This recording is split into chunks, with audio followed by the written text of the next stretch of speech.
चुनाव के इस भरी दंगल में बिगुल बज चुकी है, बादल मंडरा रहा है। जनता के दिल की आक्रोश ये कह रही है कि सिंहासन जल्द खाली करो, क्योंकि अम्बरी बेगम आ रही है, आफ्ताब आलम आ रहा है, अम्बरी बेगम आ रही है।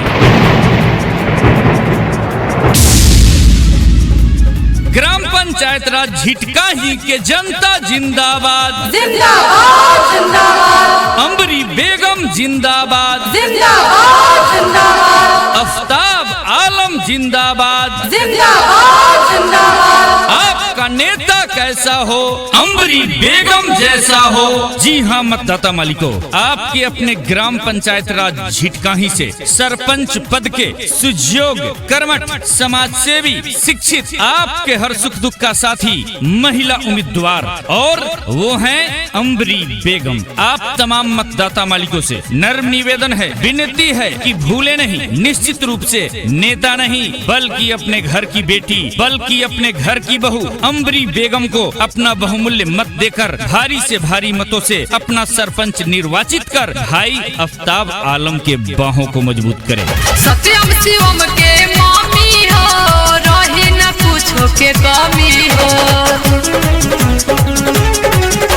सत्यम शिवम के मामी हो, रही न कुछो के कमी हो।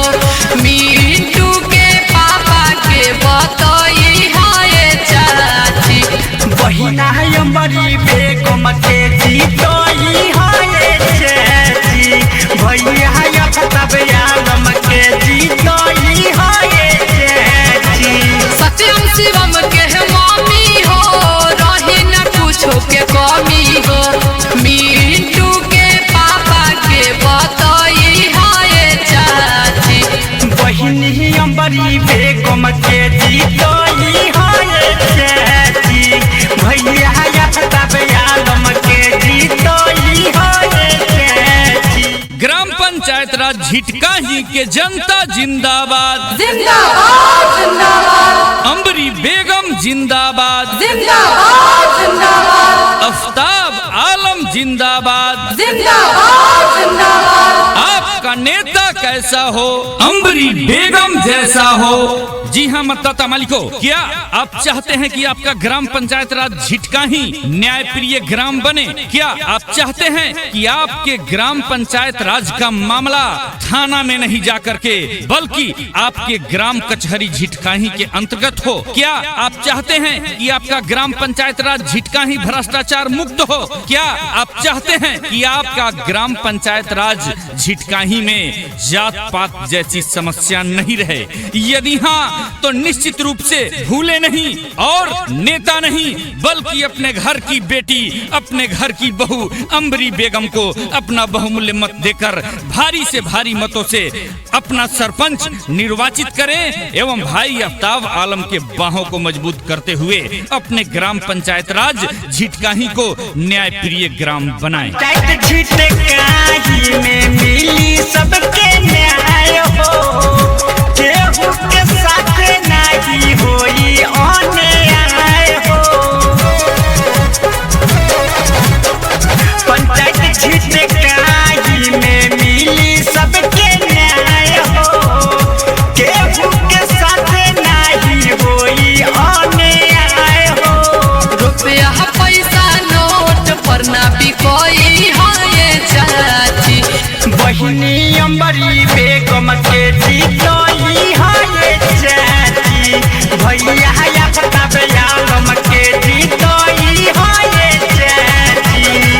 ए चाची सुनना भुलाए के नहीं है, अब की बात झिटकाही पंचायत से बहिनी अम्बरी बेगम के भारी मत से विजयी बनाने के बाद ग्राम पंचायत राज झिटकाही के जनता जिंदाबाद जिंदाबाद जिंदाबाद, अम्बरी बेगम जिंदाबाद जिंदाबाद जिंदाबाद, आफ्ताब आलम जिंदाबाद। जिंदाबाद जिंदाबाद। आप आपका नेता कैसा हो, अंबरी बेगम जैसा हो। जी हाँ मतदाता मालिको, क्या आप चाहते हैं कि आपके ग्राम पंचायत राज झिटकाही का जो बदहाली हो उसमें सुधार हो? क्या आप चाहते हैं कि आपके ग्राम पंचायत राज झिटकाही की जो समस्या है उसका निरंतर निदान होता रहे? क्या आप चाहते हैं कि आपके ग्राम पंचायत राज झिटकाही न्याय प्रिय ग्राम बने?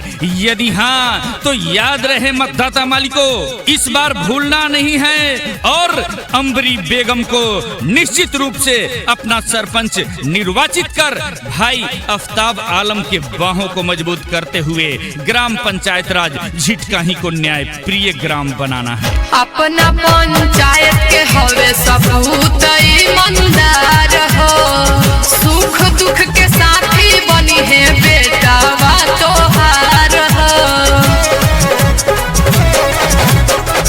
भैया या फतहब हवे गहरी बन के शान हो, पंचायत झिटकाही के बढ़ई है नुमान हो। लोगवन सन के झूठ सच में न पड़ी हाय चाची, बहिनी अंबरी बेगम के जीतोई हाय चाची, ई नाही के सरपंच बनई हाय चाची। प्रचार प्रसार कैसेट बनवाने के लिए संपर्क करें केसीपी म्यूजिक, बिसरहिया चौक, ढाका। Mobile number 96 611 044 04।